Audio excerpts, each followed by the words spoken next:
welcome to The Explainer. So today we're tackling a massive universal frustration. It's something that's probably haunted you this very week, or, hey, maybe even today. We're talking about poor time management. I mean, why is it that despite our absolute best intentions, our beautifully color-coded calendars, and those endless to-do lists, we just always seem to be running out of time? Well, let's figure it out. I want you to just think back for a second to a recent, incredibly relatable scenario. You look at a task on your desk, maybe it's writing an email, fixing a shelf in the garage, or just doing some quick meeting prep, and you say to yourself, oh, this is going to be quick, 1 hour, tops, right? So you block off the time, you sit down, and you begin. But then, reality hits. It took literally 3 hours. And suddenly your entire afternoon is just totally derailed, your stress levels spike, and you're scrambling to catch up on everything else. If this sounds painfully familiar to you, go ahead and validate that frustration right now, because you are absolutely not alone here. Every single one of us does this. Section 1. The Reveal. Hofstadters Law defined.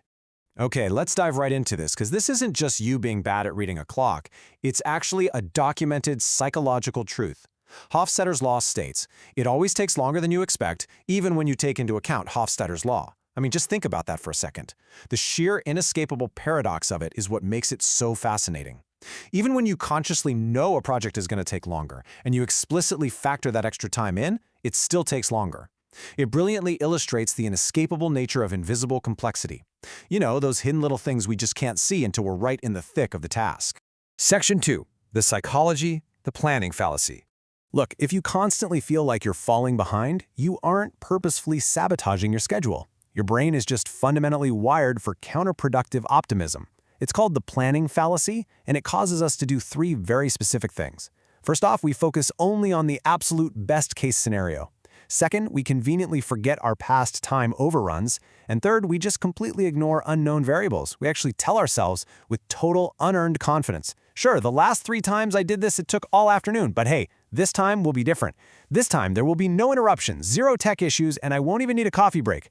Well, spoiler alert, it usually isn't different. Section 3. The Contexts, when projects expand. So we see this play out literally everywhere, but let's look at a specific professional context for a minute.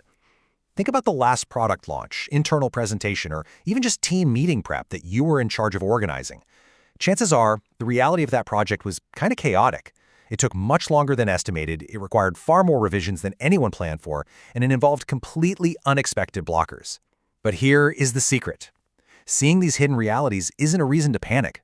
Hofstadters Law is actually a reason to prepare. Because once we expect this expansion, we can actually plan for it. To mitigate that workplace damage, here are 3 really empowering tactical steps you can take as a professional managing, well, any project really. Step 1, just add 25 to 50% more time to your initial estimates right off the bat. Step 2, break the project down into much smaller deliverables. This helps reveal those hidden complex steps early on. And step 3, always include fallback options. And doing this doesn't mean you're a pessimist. It simply means you're prepared.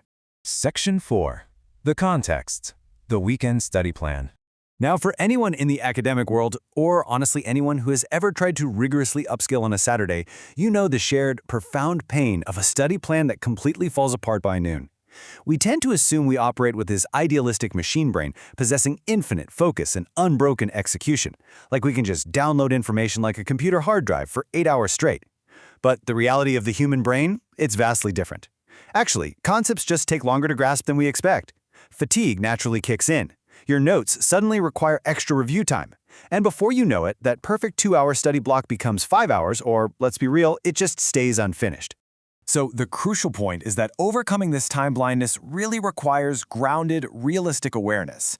To study or learn effectively, you've got to follow a few simple rules. Start earlier than you think is strictly necessary.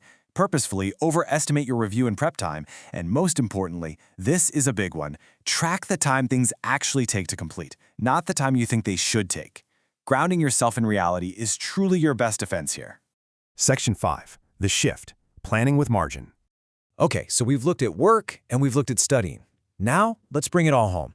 I want you to just take a deep breath here, because understanding this next concept should bring you an immense sense of relief and control over your everyday life. Ready? Plan with margin, not perfection. Whether it's home renovation timelines or literally just running simple errands on a Tuesday, life rarely follows our precise mental blueprints. When you build margin, meaning flexibility and breathing room into your schedule, you win either way. If everything goes smoothly, fantastic, you finish early. And if things fall apart, well, you're completely ready. You aren't stressed because you purposefully made space for the unexpected. And this brings us to a total reframing of Hofstadters Law. It's really not a warning label designed to make you feel bad about your time management. Actually, scratch that, it's a powerful tool. When you expect complexity, you become infinitely better at navigating it. Deadlines, exams, product launches, personal goals. They all run so much smoother when your expectations are grounded in reality rather than idealism. So here is your final, bold rule of thumb for this explainer. Next time you estimate a timeline, remember this law, and just double it. Seriously, double it. Which leaves us with one final, provocative question to ponder as we wrap up today. What would your schedule look like if you planned for reality instead of idealism? Just imagine the stress melting away when you finally stop fighting the clock. Thank you so much for joining me for this explainer. Take these strategies, give yourself some margin, and go reclaim control of your time.